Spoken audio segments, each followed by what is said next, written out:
Bonsoir frères et sœurs, j'espère que vous allez tous bien dans la grâce de notre Seigneur Jésus-Christ. Aujourd'hui nous allons partager la parole du Seigneur. Bon, c'est ça, j'espère que vous avez vos Bibles et voilà. Nous allons lire ensemble le message que le Seigneur me dit d'apporter ce soir à travers la Bible. Avant de commencer, nous allons faire un mot de prière. Éternel notre Dieu, notre Père, tu es un Dieu magnifique, Seigneur. Éternel, nous prions, Seigneur, pour le partage. Que la parole, Seigneur, qui sortira de ma bouche, Seigneur, que ça ne vienne pas de toi, Seigneur, mais que cette parole, Seigneur, puisse toucher les cœurs. Éternel, mon Dieu. Éternel, je ne suis qu'un humain, mais, Seigneur, je m'ôte, Seigneur, et je te laisse l'espace, Seigneur. Tu es un Dieu magnifique. Tu nous aimes, Seigneur. Au nom de Jésus, nous avons prié. Amen. Je voudrais parler de la prière. La prière, c'est très important. C'est ce qui nous met en intimité avec notre Dieu. C'est très important la prière, de parler à Dieu qui est notre Père, parce que notre Dieu, c'est également notre Père. Dans la prière, c'est un moyen par lequel nous communions avec lui. Mais pour des milliers de personnes à travers le monde, beaucoup de personnes prient, mais leurs prières ne sont pas exaucées. Beaucoup de personnes prient par religiosité, mais ensuite ils vont se demander pourquoi leurs prières ne sont pas exaucées. Ils vont se poser des questions, ils vont faire des jeûnes, mais rien ne marche.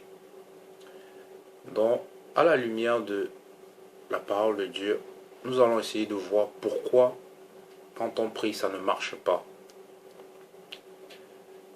Je vous invite à lire Matthieu au chapitre 6.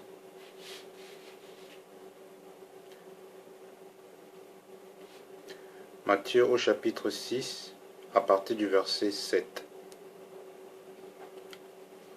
En priant, ne multipliez pas de vaines paroles, comme les païens qui s'imaginent qu'à force de paroles, ils seront exaucés. Parce que parfois dans certaines communautés, il y a des gens qui prient, ils veulent parler du soi, euh, ils veulent parler du beau français, soit de belles paroles, mais pour impressionner son frère ou sa sœur qui est à côté de lui. Donc c'est comme ça que ce verset nous explique. En priant, ne multipliez pas de vaines paroles, comme les païens qui s'imaginent qu'à force de paroles, ils seront exaucés. Ne leur ressemblez pas, car votre Père sait de quoi vous avez besoin avant que vous ne lui demandez. Donc c'est ça. Donc notre Père, c'est comme par exemple vous avez des enfants. Vous êtes le Père. Vous savez, vous éduquez vos enfants. Vous savez ce quoi vos enfants ont besoin. Vous savez que vos enfants ont besoin de manger tous les jours. Ils n'ont pas besoin de vous demander que papa, maman, surtout je parle aux femmes. Généralement les femmes elles savent qu'elles doivent cuisiner pour leurs enfants. Donc c'est ce qui s'applique ici au verset 7. Ne leur ressemblez pas, car votre Père sait de quoi vous avez besoin. Donc en tant que chrétien, il n'est pas possible de prier peut-être pour la nourriture et tout ça, car c'est quelque chose de naturel que Dieu sait qu'on a besoin de manger. Car il dit ici, verset 8, ne leur ressemblez pas, car votre Père sait de quoi vous avez besoin avant que vous le lui demandez. Donc, parce que ici on dit, les païens généralement s'inquiètent pour qu'est-ce qu'ils vont manger, qu'est-ce qu'ils vont faire ceci pour les vêtements et tout ça. Donc toi, en tant qu'enfant de Dieu, si tu te dis enfant de Dieu, si tu es passé par l'eau de baptême, tu ne dois plus prier pour ces affaires-là. La nourriture, l'habillement, les besoins de base, car Dieu sait que tu as besoin de ça. Je vais te prendre un exemple. Si tu as un enfant ou une fille, Tu sais que tu dois acheter des vêtements à ton enfant. Tu sais que ton enfant doit manger. Tu sais que tu dois le faire le petit déjeuner. Tu sais que tu dois le faire le dîner. Tu sais que tu dois le faire le souper. Tout ça est essentiel à la vie de l'enfant. Donc l'enfant ne te demande pas, mais tu lui donnes. C'est aussi comme ça que notre Père le Seigneur, il sait les choses qu'on a besoin avant de demander. Mais les inquiétudes à manger, l'habillement, ce sont plus les païens qui s'inquiètent de ça. Donc, toi, mon frère, ma soeur, reste dans l'assurance quand tu dois prier. Je continue au verset 9. Jésus ici donne un exemple. Voici donc comment vous devez prier. Il dit, notre Père qui est aux cieux, que ton nom soit sanctifié, que ton règne vienne. Ça, c'est un exemple de prière que le Seigneur Jésus dit. Il apprend à ses disciples. C'est pas qu'on doit réciter exactement. Mais quand il dit notre Père qui est aux cieux, que ton nom soit sanctifié, donc, avant de prier, parce que quand beaucoup de frères et sœurs y prient, ils ne demandent que seulement des trucs à Dieu. Imaginez si vous avez votre Père, vous venez toujours vers lui juste pour vous demander, ah papa, maman, j'ai besoin de ceci, ah papa, maman, j'ai besoin de ceci, mais parfois tu ne prends pas le temps de reconnaître par exemple la valeur de ton père, de ta mère dans ta vie. Donc ici, Jésus nous montre que avant de prier, il faut reconnaître la valeur de notre Dieu. Quand il dit notre Père qui est aux cieux, que ton nom soit sanctifié. Donc, Seigneur, tu as un très grand nom. Donc, reconnaître que Dieu est le Tout-Puissant. Reconnaître qu'il est numéro un d'abord, qu'il passe avant toute chose. Parce que la majorité des prières des frères et sœurs, quand ils arrivent toujours pour prier, c'est pour faire des demandes. Seigneur, donne-moi ceci, Seigneur, donne-moi ceci. Mais ils oublient parfois de rendre des actions de grâce à Dieu. Donc, l'exemple qui nous est donné ici dit que quand vous priez, reconnaissez que Dieu, c'est un Dieu grand, c'est le seul vrai Dieu, notre Père qui est aux cieux, que ton nom soit sanctifié, que ton règne vienne, que ta volonté soit faite sur la terre comme au ciel. Donne-nous aujourd'hui notre pain quotidien. Verset 12. Pardonne-nous nos offenses comme nous pardonnons aussi, nous pardonnons à ceux qui nous ont offensés. Donc je vais parler du verset 12. Voilà les obstacles à l'exaucement de la prière. On peut être dans une assemblée, on prie, mais on n'aime pas notre frère. On n'a pas pardonné. Le pardon. Le pardon, c'est important. L'amour pardonne. Si vous ne pardonnez pas, vous priez à Dieu, c'est exactement ce que la parole nous enseigne. Votre prière ne montera pas vers Dieu. Parce que si vous ne pardonnez pas, Dieu aussi ne vous pardonnera pas. Il dit, pardonne-nous nos offenses comme nous pardonnons aussi. Nous pardonnons à ceux qui nous ont offensés. Donc, frères et sœurs, c'est difficile le pardon. Parfois, on a des blessures dans le cœur. Parfois, tel frère nous a fait du mal. Parfois, telle sœur nous a fait du mal. C'est très dur de pardonner quand on vous a blessé. Mais vous devez pardonner. Imaginez Jésus-Christ, il est mort sur la croix. Avec les fouets, les blessures qu'il a reçues sur le dos, partout. On l'a déshabillé, on l'a cloué. Mais il a pardonné. Si on vous dit, je ne sais pas quelle personne sur cette terre a subi tout ce que Jésus-Christ a subi. Peut-être vous me direz, oui, je ne suis pas Jésus. Non. Si vous raisonnez comme ça, ce sera très difficile que Dieu puisse exaucer vos prières. L'un des plus grands commandements, c'est l'amour. Car il est écrit, car les gens avaient demandé à Jésus, quel est le plus grand commandement? Il a dit, vous devez d'abord premièrement aimer Dieu, ensuite aimer votre prochain comme vous-même. Qu'est-ce que ça veut dire? Vous ne pouvez pas aimer votre prochain si vous n'êtes pas capable de pardonner. Donc l'amour va avec le pardon. Si vous dites que vous avez véritablement l'amour dans votre cœur, vous devez être capable de pardonner. Donc imaginez Jésus sur la croix. Il a pardonné aux soldats qui avaient des fouets. Les gens ont craché sur lui. Il a pardonné à tout cela. Donc c'est ce qui fait qu'il y a des blocages parfois dans nos vies. Parfois on fait des prières, on fait des requêtes à Dieu, mais dans notre cœur, on a encore des blessures. On n'arrive pas à pardonner à notre prochain pour telle ou telle affaire. Donc je vous exhorte, mes frères et sœurs, si quelqu'un vous a fait du mal, pardonne. Appelez-vous mutuellement, vous pardonnez. Oubliez, oubliez, quelqu'un vous a fait du mal, pardonnez. Si vous avez offensé aussi quelqu'un, demandez pardon à la personne. Mais il est possible que vous demandez pardon à la personne et la personne refuse. Si la personne refuse, vous avez fait votre part, mais priez, Dieu va toucher son cœur. Donc, par exemple, si moi j'ai offensé une personne, moi je vais voir la personne, je demande pardon. Ça m'est déjà arrivé que je suis allé, j'ai offensé une personne, j'ai vu la personne, je lui ai demandé pardon. Mais la personne a refusé de me pardonner. La personne m'a dit non, je ne te pardonne pas. Mais est-ce que je vais chercher à en vouloir à la personne? Je vais me référer à la Bible.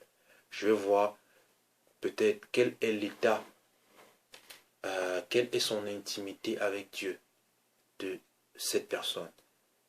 Je ne vais pas en vouloir à la personne, mais je vais prier pour la personne. Je vais dire, Seigneur, touche son cœur. Mais j'ai fait ma part, j'ai fait acte. Mais si la personne refuse de pardonner, qu'est-ce que je peux faire? Je vais m'appuyer sur Dieu, je vais prier que Dieu touche le cœur de la personne. C'est aussi un acte d'amour que de prier pour les uns les autres. Parce qu'il ne faut pas être égoïste. Parce qu'aujourd'hui, beaucoup de personnes, ils ne prient que pour eux-mêmes. Ils ne pensent qu'à eux. Alors que son voisin est malade. Mais il ne prie pas pour son voisin. Mais il prie seulement pour lui. Il prie seulement pour ses besoins. Donc c'est aussi un acte d'amour. Quand vous priez, quand vous laissez vos besoins, vous passez les besoins de vos frères et vos soeurs en priorité. Vous priez pour eux. Ça, c'est un acte d'amour. C'est un acte d'amour. Donc, on va continuer au verset 13. Ne nous induis pas en tentation, mais délivre-nous du malin, car c'est à toi qu'appartient dans tous les siècles le règne, la puissance et la gloire. Amen. Verset 14. Si vous pardonnez aux hommes leurs offenses, votre Père céleste vous pardonnera aussi. Mais si vous ne pardonnez pas aux hommes, votre Père ne vous pardonnera pas non plus vos offenses. Donc, voilà l'une des raisons pour lesquelles parfois nos prières, Dieu n'exauce pas nos prières. Parce qu'il y a encore probablement des blessures dans nos vies. Et je vais continuer au verset 16 qui dit: lorsque vous jeûnez, ne prenez pas un air triste, comme des hypocrites qui se rendent le visage tout défait pour montrer aux hommes qu'ils jeûnent. Je vous le dis en vérité, ils reçoivent leur récompense. Donc imaginez vos frères, vous êtes dans une assemblée, vous voulez jeûner, vous avez une requête de prière, vous voulez jeûner, mais vous êtes triste. Quand vous sortez, vous ne souriez pas. Votre voisin vous dit: ah, je te vois triste, qu'est-ce qui se passe? Mais qu'est-ce que vous lui direz? Vous lui direz: oui, je suis en train de jeûner. Pourtant, votre voisin même ne doit même pas savoir que vous jeûnez parce que vous êtes en prière, vous méditez, vous êtes en prière, donc vous parlez à Dieu. Donc le jeûne, c'est lorsque vous avez une requête de prière importante, vous jeûnez pour que Dieu vous exauce. Mais vous ne devez pas avoir un air triste, comme les pour montrer aux gens que vous jeûnez. Donc voilà encore l'un des obstacles pourquoi Dieu n'exauce pas nos prières. Donc nous allons lire Ésaïe 59, verset 1. Donc tournons nos Bibles, Ésaïe 59, verset 1. 1 à 2. Ésaïe 59, verset 1 à 2.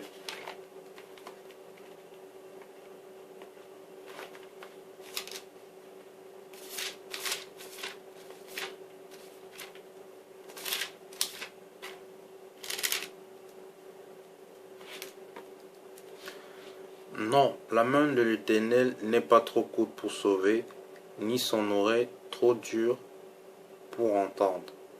Car ce sont vos crimes qui mettent une séparation entre vous et votre Dieu. Ce sont vos péchés qui cachent sa face. Frères et sœurs,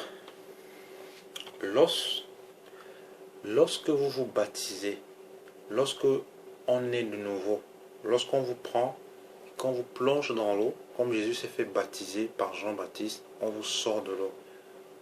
Vous êtes né de nouveau.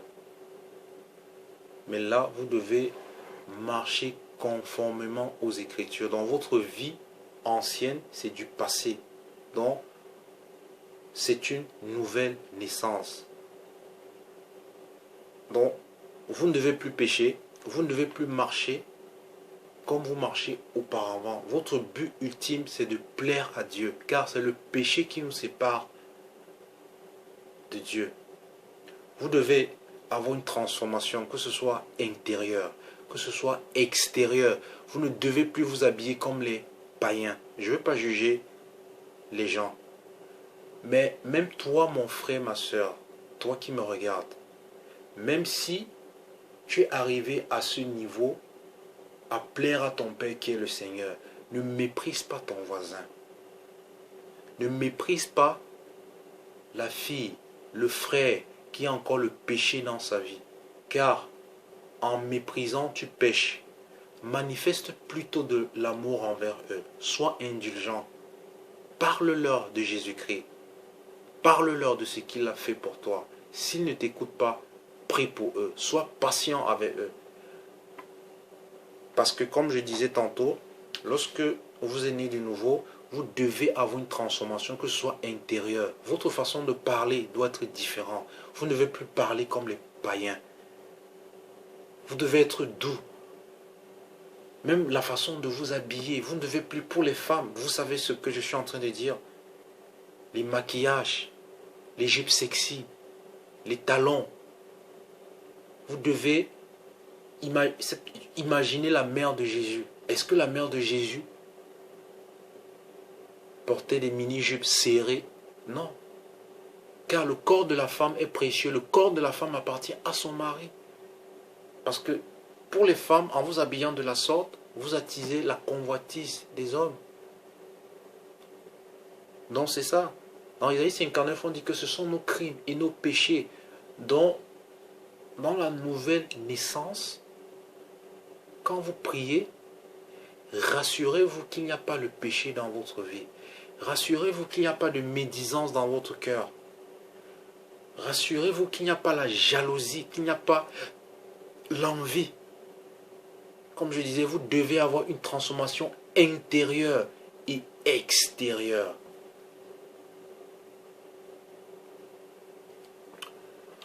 Nous allons lire 1 Jean 3,15. Nous allons lire 1 Jean 3,15.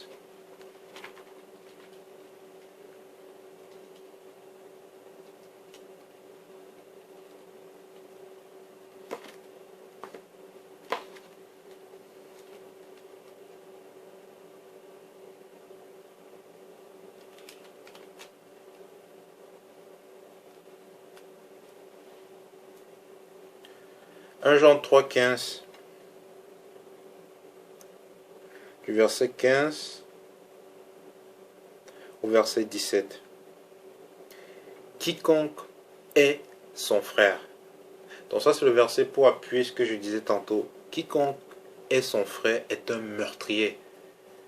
C'est-à-dire, vous voyez la puissance de ce verset. Parce que les gens pensent toujours qu'un meurtrier, c'est quelqu'un qui tue les gens et tout ça. On dit que quiconque est son frère est un meurtrier. Donc si vous haïssez votre frère, vous n'êtes pas différent du bandit, je ne sais pas qui est venu voler dans une maison et qui a tué les gens. On dit ici que quiconque est son frère est un meurtrier. Et vous savez qu'aucun meurtrier n'a la vie éternelle. Aucun meurtrier n'a la vie éternelle demeurant en lui. Donc si vous êtes né de nouveau et que vous ne pardonnez pas, vous haïssez les gens, votre frère et sœur, et que vous venez prier à Dieu, Dieu ne vous exaucera pas. C'est une vérité. Parce que beaucoup de monde, comme je disais tantôt, sont déçus.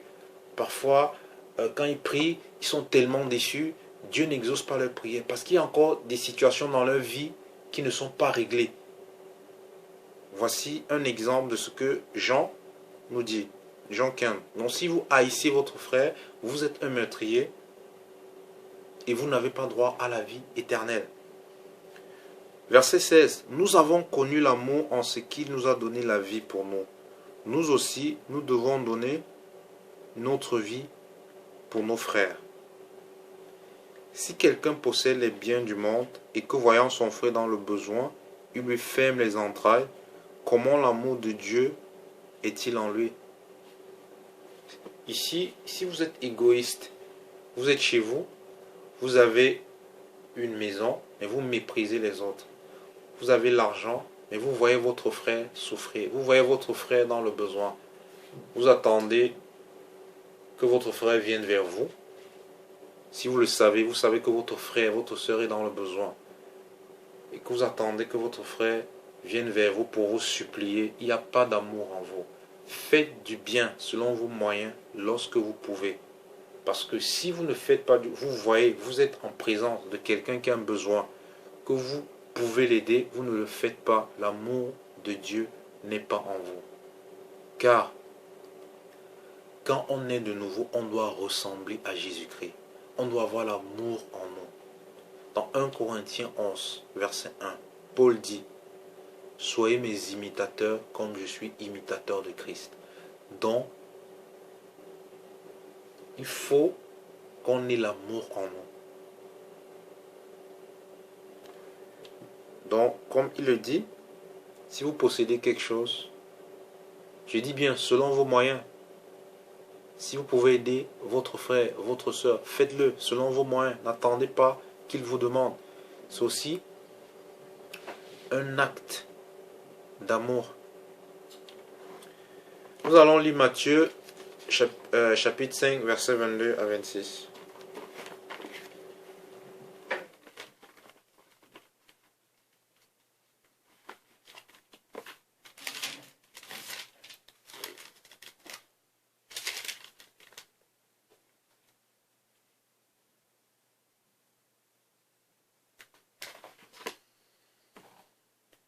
Matthieu nous apprend des choses. Matthieu chapitre 5, du verset 22 à 26. Vous avez... mais moi, je vous dis que quiconque se met en colère contre son frère mérite d'être puni par les juges, que celui qui dira à son frère Raka mérite d'être puni par le Sanhédrin, et que celui qui lui dira insensé mérite d'être puni par le feu de la géhenne. Dans la colère aussi, dans la colère aussi. Donc si vous êtes en colère contre votre frère, peut-être vous avez eu accrochage avec quelqu'un et tout ça, que vous êtes en colère, que quelqu'un vous a offensé, mais vous êtes en colère, c'est un péché. Voilà, c'est écrit dans Matthieu chapitre 5. Donc avant de prier, rassurez-vous que votre cœur est pur. Rassurez-vous que vous avez pardonné au monde. Rassurez-vous que vous n'êtes en colère contre personne. Rassurez-vous que votre vie est claire selon la parole de Dieu. Je dis bien votre vie est claire selon la parole de Dieu, pas selon le monde. Selon la parole de Dieu. Frères et sœurs, le standard de Dieu est trop élevé. On doit marcher dans la sainteté. Le monde est rempli de péchés. Satan, c'est le prince de ce monde. Le monde est rempli de péchés. Verset 23. Si tu te présentes ton offrande à l'autel et que tu te souviennes que ton frère a quelque chose contre toi, laisse là ton offrande devant l'autel. Va d'abord te réconcilier avec ton frère, puis viens présenter ton offrande. Donc il dit ici que si tu as quelque chose avec ton frère, quelqu'un que tu connais, réconcilie-toi avec la personne. Si tu l'as offensé, demande pardon. Ou bien si la personne t'a offensé, il te demande pardon, accepte pour l'amour de Dieu. Le pardon libère. Parce que quand vous ne pardonnez pas, vous vous faites du mal. Le cœur est rempli de chagrin. Vous vous faites du mal.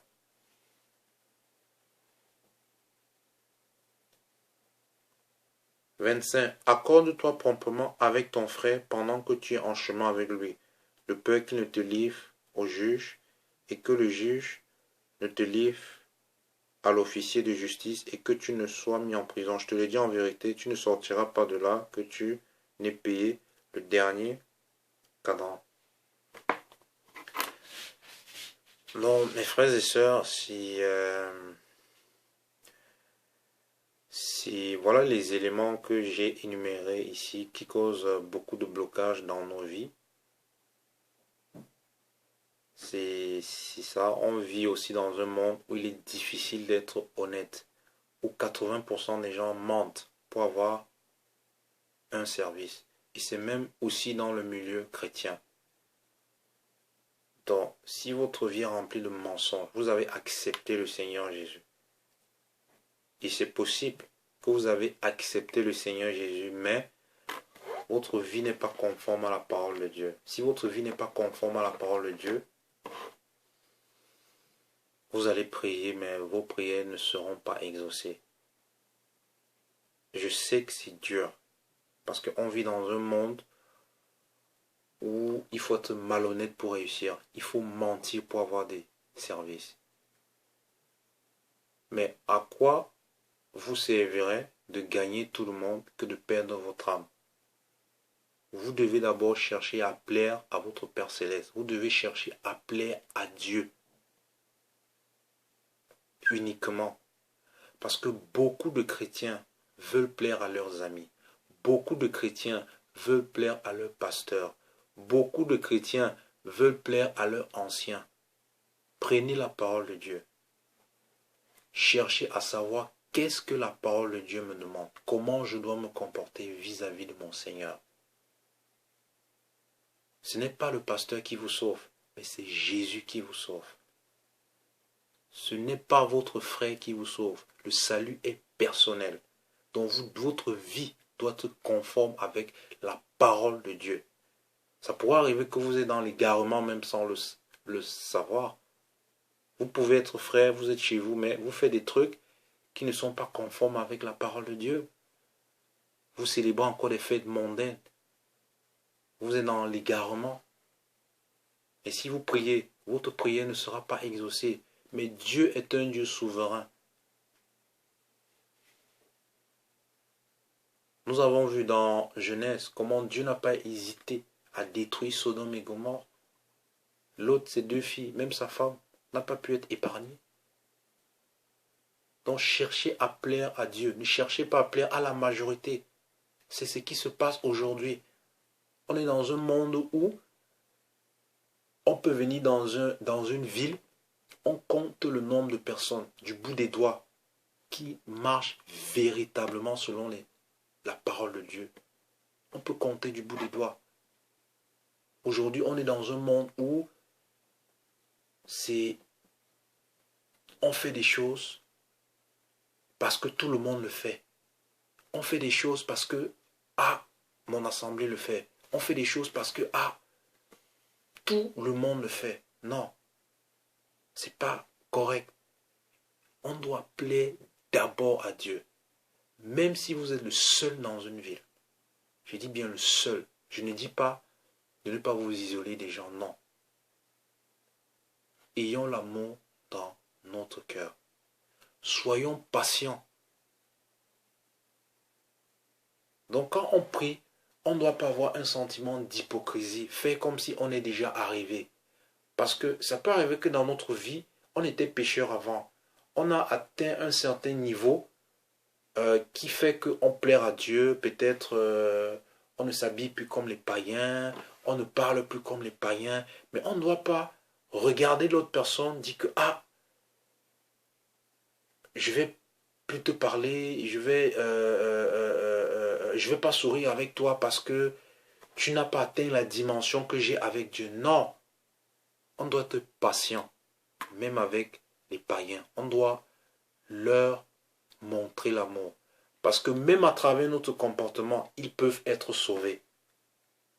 Même à travers notre comportement, vous pouvez amener quelqu'un à Jésus à travers votre comportement, à travers votre façon de faire. On doit aimer tout le monde. On doit aimer.